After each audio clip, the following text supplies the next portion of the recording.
Oke, Assalamualaikum warahmatullahi wabarakatuh. Suara saya sudah terdengar jelas? Iya, iya Pak. Warahmatullahi wabarakatuh, Pak.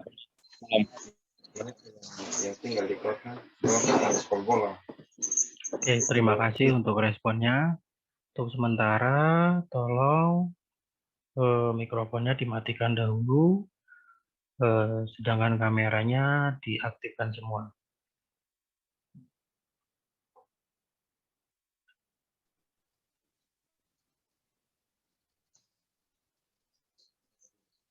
Selamat siang, Pak.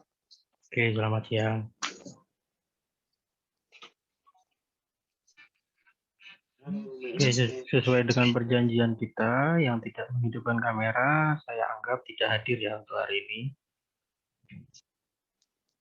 Oke, sudah masuk semua. Ini kira-kira jumlah mahasiswanya ada 28. Oke, langsung saja ya. Saya mau share screen terkait materi minggu lalu ini. Oke, ini kita flashback dulu untuk jembatan ya. Oke, nah sudah terlihat di layarnya masing-masing. Sudah, Pak. Oke, Sudah Pak.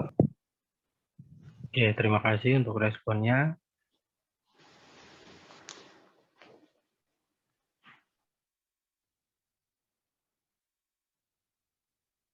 Oke, nah jembatan ini apa sih artinya jembatan itu? Nah, di sini ada beberapa pengertian yang bisa kalian baca di slide itu. Jembatan itu adalah suatu struktur konstruksi yang memungkinkan rute transport melalui sungai, danau, kali, maupun jalan raya kereta api, dan jalan yang lainnya. Nah, suatu konstruksi ini berfungsi menghubungkan dua bagian jalan yang terputus oleh adanya rintangan-rintangan seperti lembah yang dalam, alur sungai, danau, saluran irigasi, kali, maupun jalan raya yang melintang tidak sebidang. Oke, nah inti kata kuncinya dari jembatan ini adalah menghubungkan dua bagian yang terputus ya.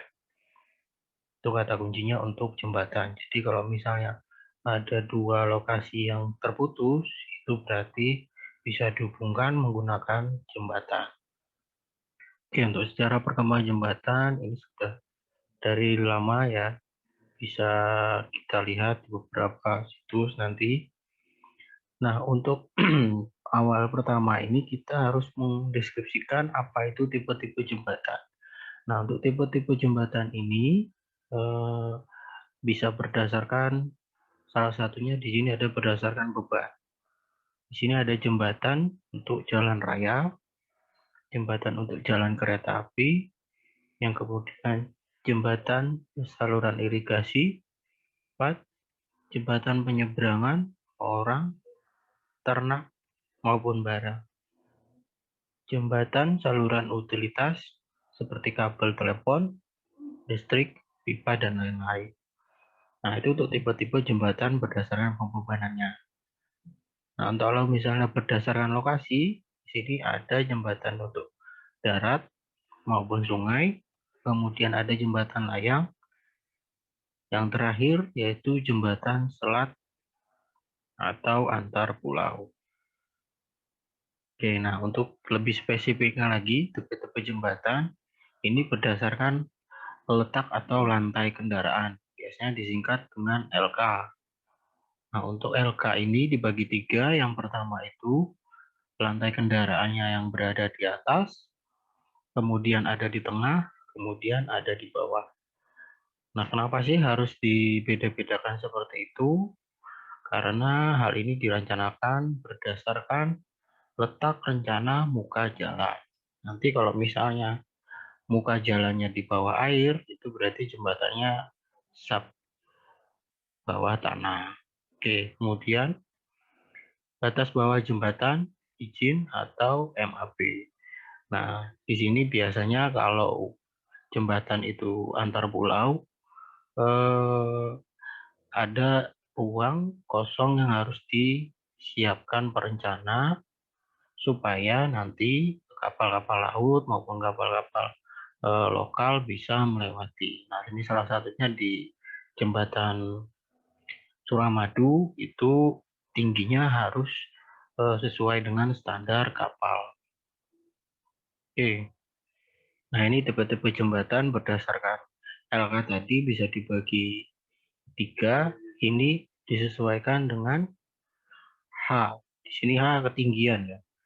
Nah, di gambar yang pertama, jika jarak H lebih kecil, dipakai dengan jembatan LK di bawah agar ruang bebas cukup. Nah, di sini ada gambar lantai kendaraannya, di sini ada gelagar, kemudian di sini ada muka air tanah.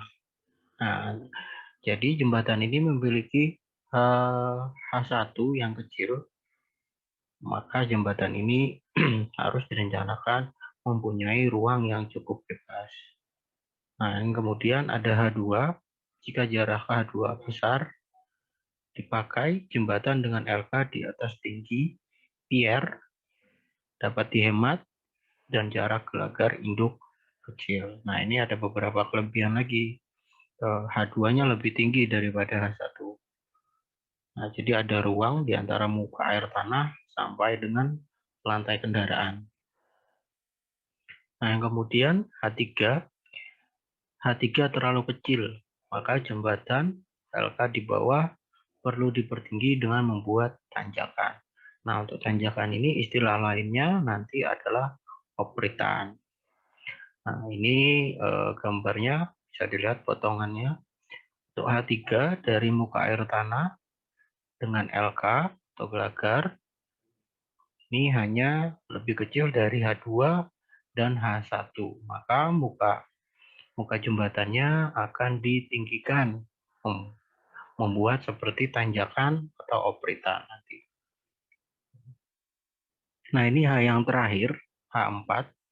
Jika hanya terlalu besar, maka jembatan dengan LK di atas perlu dipertinggikan dengan membuat landai. Nah, ini jika terjadi permukaan tanahnya lebih tinggi dari muka air. Nah, ini ada jarak H4, ini lebih besar dari H2, H1, dan H3. Jadi ada semacam turunan. Kalau tadi tanjakan, sekarang turunan. Oke, selanjutnya untuk tipe-tipe jembatan tadi sudah banyak, ada dari beban kendaraan, terus dari penempatan. Nah, sekarang sifat pemakaian. Nah, untuk sifat pemakaian juga dibagi 3. Yang pertama itu jembatan tetap atau permanen. Kemudian ada jembatan sementara. Kemudian yang terakhir ada jembatan gerak.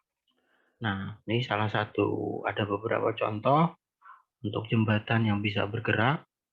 Yang pertama itu jembatan putar atau swing. Nah, ini jembatannya bisa berputar. Nah, ini arah perputarannya bisa dilihat di gambar. Ini tampak atas. Nah, kalau yang ini jembatan bicycle atau menyudut vertikal. Nah, jembatan ini bisa dinaik turunkan. Nah, kemudian yang terakhir jembatan angkat. Nah, jembatan angkat ini bergerak dari ke atas, kemudian bisa juga dari atas ke bawah. Oke, selanjutnya setelah tipe-tipe jembatan berdasarkan sifat pemakaian, kemudian ada berdasarkan jumlah tumpuannya. Nah, yang pertama jembatan dengan 2 tumpuan atau simple beam. Ini gambar yang sebelah kiri. Ini bertumpu di daerah sebelah A, kemudian bertumpu dengan daerah sebelah B. Nah, kemudian ada yang bertumpu di beberapa tumpuan. Nah, selain bertumpu di bagian A, juga bertumpu di bagian B, daerah B. Nah, jembatan ini kemudian disokong dengan beberapa pier di sebelah sini. Nah, pier ini bisa nanti juga sebagai fondasi. Nah, jembatan ini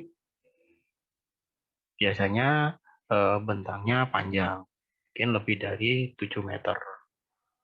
Apa sih dasarnya kita melakukan jembatan bisa dipilih jadi 2 tumpuan maupun beberapa tumpuan.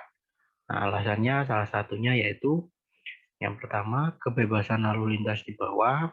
Kalau misalnya tadi ada kapal yang harus bisa lewat di sebelah sini, maka jembatan harus ditumpu dengan 2 tumpuan saja. Karena jika tumpuannya lebih dari 2, maka jembatan tersebut tidak bisa lewat. Kemudian, alasan selanjutnya kenapa harus memiliki tumpuan yang banyak. Nah, ini terkait dengan mahal atau murahnya pembangunan. Nah, kalau misalnya membangun dengan pier-pier yang lebih banyak daripada 2 tumpuan ini, maka kosnya akan juga habis karena harus membangun fondasi sebelum meletakkan gelagar jembatan. Oke, nah ini beberapa tipe jembatan. Apa sih tadi istilahnya gelagar? Nah, gelagar ini bisa diistilahkan tadi lantai kendaraan. Jadi di bawahnya lantai kendaraan itu ada gelagar yang memanjang. Itu gelanggar Indo. Biasanya arahnya horizontal. Nah, jika vertikal, maka itu gelagar anak. Nah, tipe-tipe jembatan yang berdasarkan gelagar hidup ini biasanya dibagi. Ada jembatan profil, kemudian ada jembatan rangka, kemudian ada jembatan gantung, selanjutnya ada jembatan sokong. Yang keenam ada jembatan busur, kemudian jembatan konsol dan cantilever, dan yang terakhir jembatan tegang. Oke, saya pikir itu terkait dengan pengantar di jembatan. Di minggu depan kita akan membahas lebih spesifik terkait apa saja tipe-tipe jembatan maupun nanti elemen-elemen yang ada di jembatan. Nah, mungkin sampai di sini ada pertanyaan terkait dengan jembatan.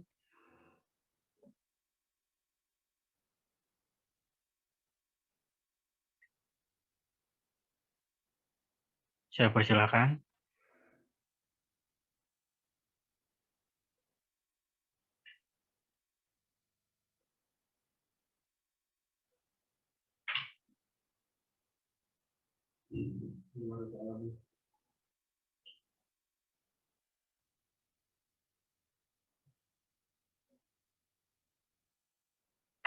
Atau sudah cukup jelas? Minta tolong responnya. Sudah jelas, Pak. Oke, Mas Yohanes, Sudah jelas, terima Pak. kasih.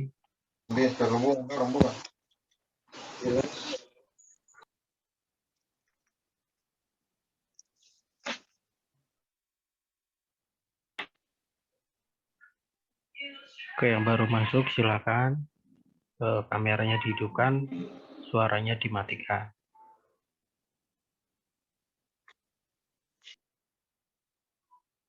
Oke, kalau memang cukup jelas, berarti saya yang tanya berarti. Oke, silakan kalian siapkan kertas dan pulpen, nanti ditulis.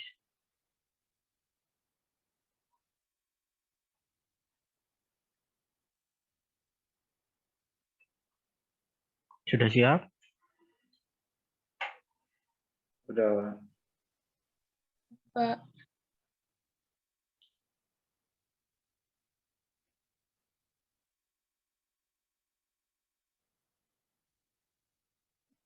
Oke, pertanyaannya seperti ini. Nah, tadi kan sudah ada jenis-jenis jembatan berdasarkan lantai kendaraan. Jadi bisa diingat nanti lantai kendaraannya ada beberapa macam. Nah, kalian coba sebutkan klasifikasi atau dasar jembatan berdasarkan lantai kendaraan itu dibagi berapa. Silakan dituliskan. Oke ya, mohon maaf sebelumnya. Di kertasnya ditulis dulu nama, NIM, dan nama mata kuliah. Nah, ini berdasarkan apa tadi, Pak?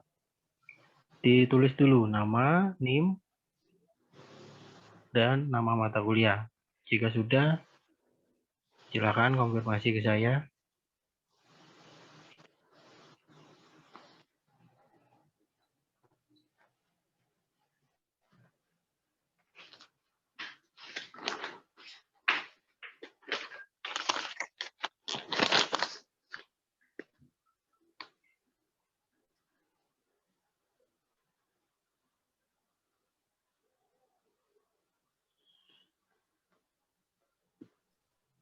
Sudah, Pak. Oke, sudah, Mbak Marta. Yang lain, silakan. Sudah, Pak. Sudah semua? Sudah, Pak.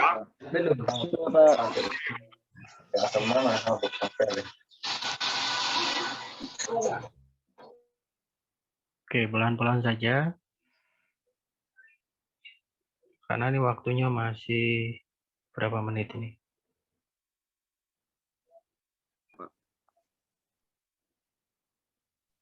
Lagi 25 menit, Pak. Masih 25 menit ya? Ya. Oke, tidak apa-apa.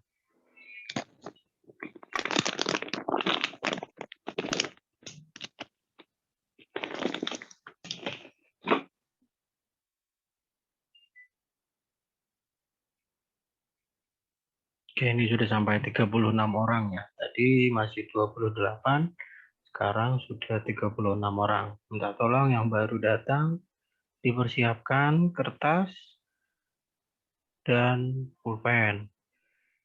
Lalu dituliskan di kertasnya nama, NIM, dan nama mata kuliahnya. Ini nama mata kuliahnya Konstruksi Jembatan D. Sudah, Pak. Oke, yang belum masih saya tunggu. Sudah, Pak. Sudah. Yang lain? Sudah, Pak. Oke, sudah semua. Nah, Belum, Pak. ada yang belum. Ada yang belum. Belum, Pak. Oke, yang belum Iya, Pak. Tunggu sedikit lagi. ditunggu aja sebentar. Oke, tolong Iya, disiapkan yang baru datang atau baru masuk. Tolong disiapkan nama, disiapkan kertas dan pulpen, lalu dituliskan nama, NIM, dan mata kuliahnya apa. Untuk mata kuliah hari ini yaitu Konstruksi Jembatan D.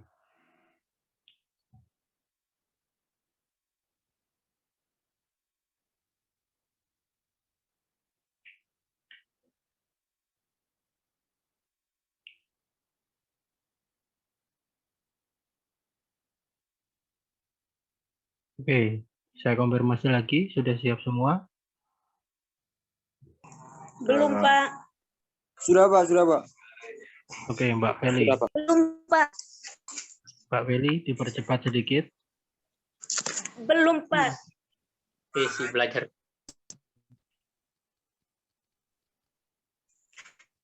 Tapi belum poin.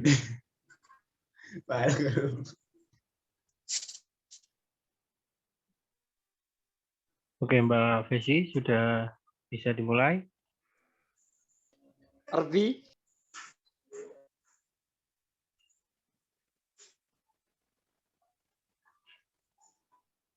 Oke, minta tolong Mbak Fesi. Mbak Feliciani Sudah, Fatmawati. Pak. Oke, sudah. Yang lain mungkin yang di bawah-bawah ini, John Jevon, Adi Putra sudah siap? Saya tidak bisa lihat. Sudah, Pak. Benyamin Nawaga. Ini sudah siap apa belum? Oke, sudah. Mas Benyamin, tolong videonya diaktifkan ya.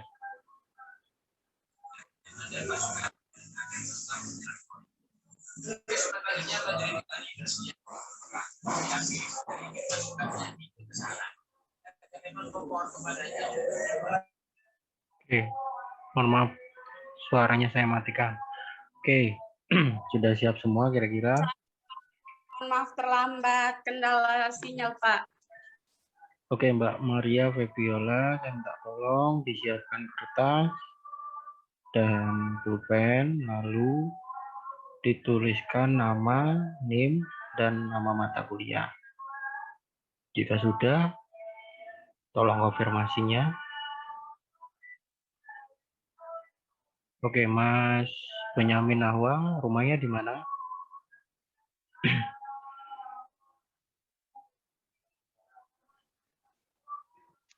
Apakah terdampak kemarin banjir di NTT?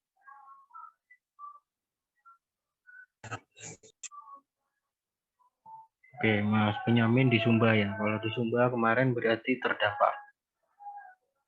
Ya, untuk Mas Benyamin, saya ucapkan berbelasungkawa ya. Tolong bersabar.